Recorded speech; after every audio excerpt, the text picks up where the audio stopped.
পঞ্চমীর আগের একটা ব্লগেই দেখিয়েছি যে রাত্রেবেলা খাওয়া দাওয়া করে আমরা দুজনে মিলে বেরোচ্ছি ঠাকুর দেখতে, আর এখান থেকেই ব্লগটা স্টার্ট করছি। তো স্ক্রিপ্ট না করে দেখতে থাকো। এই দেখো বুজিকে টাটা বাই বাই করে আমরা দুজনে বেরিয়ে পড়েছি ঠাকুর দেখার জন্য। আর একটা ব্যাপার হচ্ছে, দুর্গাপুজোর সময় কিন্তু কলকাতার রাস্তাগুলো সৌন্দর্য আরও বেড়ে যায়। আর এটা হচ্ছে নিউ টাউনের রাস্তা, তোমরা তো অনেকেই চেনো, আর যারা চেনো না তাদেরকে একবার এই সুন্দর লাইটিংটা দেখিয়ে দিলাম। তো এখন কিন্তু আমরা ডাইরেক্ট ঠাকুর দেখতে যাচ্ছি না, আমরা যাচ্ছি সাপুরজি কমপ্লেক্সে, যেখানে আমরা আগে থাকতাম। আর ওখানে যাওয়ার কারণ হচ্ছে আমাদের একজন কাস্টমার আছেন ওখানে, তো ওনাকে আগে টি শার্টটা ডেলিভারি দিয়ে তারপরে যাব ঠাকুর দেখতে। আমি আগের বার দেখিনি ডিএলএফ এর বিল্ডিং এ লাইট দিয়েছিল, হ্যাঁ আমি ওই ফার্স্ট টাইম দেখলাম। ডিএলএফটাকে বেশ ভালো সুন্দর করে সাজিয়েছে, দেখো সবাই ডিএলএফ বিল্ডিংটাকে সাজিয়েছে। এবার আমি দেখলাম 3 বছর 4 বছর আছি, এর আগে দেখিনি, বেশ ভালো লাগছে, সুন্দর লাগছে। আমরা যাচ্ছি এখন সাপুরজি, আমাদের পুরোনো জায়গায়, ডিঙ্কা চিকা ডিঙ্কা চিকা। তো দেখো এখানে সাপুরজি কমপ্লেক্সে চলে এসেছি, আর কাস্টমারকে টি শার্টগুলো দিয়েও দিয়েছি। আর ইনি কিন্তু আমাদের একজন হ্যাপি কাস্টমার। আর সাপুরজি এসে ভাবলাম যখন আমরা এখানে এসেছি, এই ব্লকে খুব সুন্দর একটা পুজো হয়, তো এই ব্লকের পুজোটা দেখেই যাওয়া যাবে অন্য জায়গায়। আর সেই মতো এই ব্লকে চলেও এসেছি, আর তোমাদেরকে এই প্যান্ডেলটা আর মাকেও দর্শন করিয়ে দিই। আর একটা কথা তোমাদের সাথে শেয়ার করতে খুব ইচ্ছা করছে, জানো তো, 2023 সালের দশমীর দিনের বরণ ও সিঁদুর খেলা আমি কিন্তু এই প্যান্ডেলে এখানে মায়ের সাথেই খেলেছি, আমার এক দিদির সাথে এসে। তো সেই সমস্ত জিনিস মনে পড়ছিল, আমরা এখানে থাকতাম। আর সত্যি বলতে আমার না এখানে একটু আলাদা রকম ভালো লাগতো। এখন যেখানে থাকি বা যেখানে আছি ঠিক আছে, বাট এখানে যেমন আলাদারই একটা আমি শান্তি পেতাম।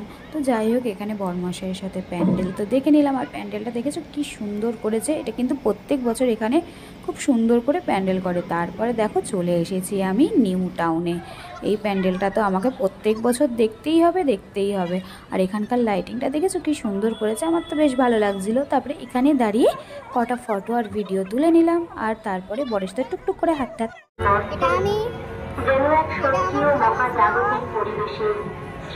ফটো ভিডিও তুলে দিতে বললে খরচ পানি হয়েছে। নিউ টাউনের সর্বজন দেবী দশভুজাকে বরণ করেছেন 2025-এর শারদ বন্দনায়।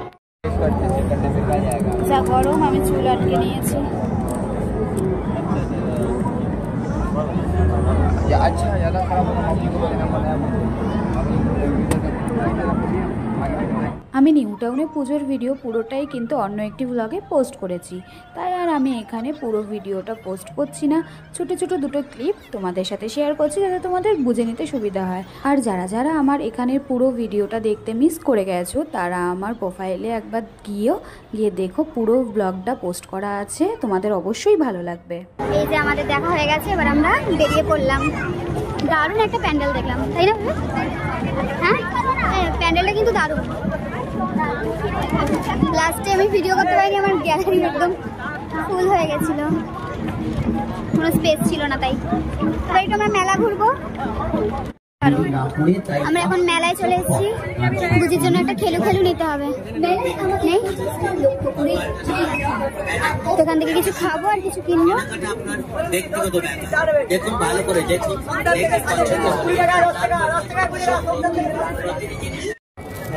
বুঝির জন্য এই খেলনাটা নেওয়া হলো। এই যে এটা নিলাম, কারণ বেচারা একা রয়েছে, এটা খেলনা নিয়ে গেলে খুব খুশি হবে। কত খেলনা! এ দেখো এখানে হাতিও রয়েছিল, এখন আমরা খাবো ঘুগনি। অনেক কিছু খাবার দেখেছি, বাবারে অনেক কিছু খাবার দেখেছি, কিছুই ভালো লাগছে না, তাই আমরা এখন ঘুগনি খেয়ে নেবো। ঘুগনি খাওয়ার পরে আমরা এখন চা খাবো বলে তন্দুরি চা নিচ্ছি। ওই যে তন্দুরি চা বানাচ্ছে মানুষ, এখন গরমের মধ্যে ঠান্ডা খাচ্ছে, অন্য কিছু খাচ্ছে। আমি ঘুগনি খেলাম, এবার চা খাবো। এবার এইসব খেতে ভালো লাগে মেলায় আসলে।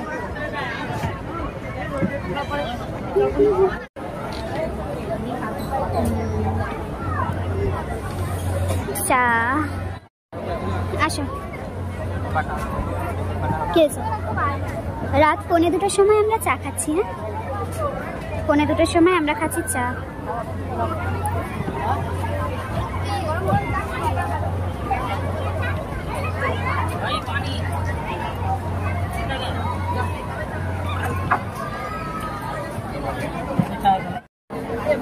চা খেয়ে চলে এসেছি। বলো তুমি কি খাবে? আমি তো বললাম আমি সবকিছুই খাবো। প্রথম থেকে লাস্ট অব্দি যা দোকান আছে একটা একটা করে খাবার নিয়ে নাও, আর যা খেতে পারবো না সেটা পার্সেল। আমার বড় এখান থেকে কিছু খাবে না। খাবে না তো এখান থেকে কিছু? দেখি কোথা থেকে খাও। 2টো বাজে এখন, একটা ঠাকুর দেখতেই 2টো বাজিয়ে দিলাম। নিউ টাউনের ঠাকুর দেখা হয়ে গেলে এবার আমরা কোথায় যাবো গো? এবার বাড়ি, একটা ঠাকুর দেখেই বাড়ি। এখানে তো কিছু খাওয়া দাওয়া করলো না বর, তাই ফেরার পথে এখানে চিনার পার্কে একটা নতুন রেস্টুরেন্ট ওপেন হয়েছে, তো বললো চলো আজকে নয় ওখান থেকেই আমরা একটু কিছু খেয়ে বাড়ি চলে যাই। তো আমার সত্যি বলতে কিছু খাওয়ার তেমন একদমই ইচ্ছে ছিল না, কিন্তু ওর একটু খিদে খিদে পাচ্ছিলো বলে তো ওর সাথে আমি গেলাম। এখানকার আমি নামটা বলছি না, আমি যখন বেরোবো তখন তোমরা নামটা এমনি দেখতে পাবে। আসলে কি বলো তো, এখানে এসেছি প্রথমবার, আর এই রেস্টুরেন্টটা প্রথমেই মানে নতুন ওপেন হয়েছে।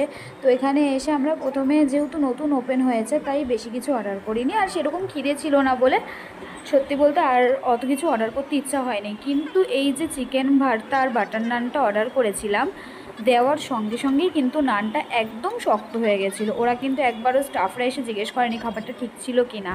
তো যাই হোক, পুজোর সময় অনেক জায়গায় এরকম একটু হয়, কিন্তু নতুন রেস্টুরেন্ট ওপেন করেছে তার মধ্যে এই রকম কোয়ালিটি ঠিক একটা নেওয়া গেল না। কারণ হচ্ছে এখানে অনেক রেস্টুরেন্ট আছে, আমিনিয়া আছে, সিমলা আছে, সাংঘাই, আরসালান, তারপরে বাঙালি রেস্টুরেন্টের মধ্যে কষে কষা, তারপরে 16 আনা বাঙালি, এই সমস্তগুলোতে কিন্তু খাবার খেয়েছি। এই রকম কিন্তু আমাদের মনে একটুও হয়নি।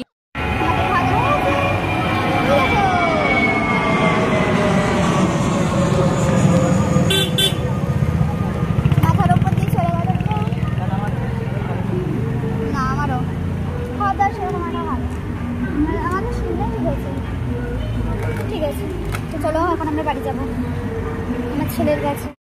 আমরা চলে এসেছি বাড়ি, আর দেখতে দেখতে এসেছি এই যে গুজি এখন ঘুমাচ্ছে।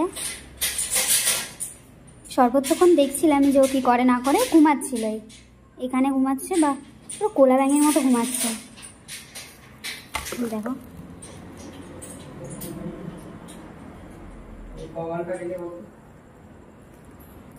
কটা 12টায় বেরিয়েছি না 11টায়, কিরমভাবে ঘুমাচ্ছে। 12টায় ঘুমিয়ে এই 12টায় গেছি না 11:30টায় বোধহয় বেরিয়েছে, 3.5 ঘন্টা। চলো খেলু পেয়ে গেছে গুজি, খুব আনন্দ খুব আনন্দ খুব আনন্দ খুব আনন্দ। দেখো দেখো কি করবে বুঝতে পারছে না। হ্যাঁ তালা মেরে দিয়েছি। ওই দেখো কোথায় যায় কি, এই তো হাতে নাও। তো চলো সবাইকে টাটা করে দাও তো শোনা, শোনো।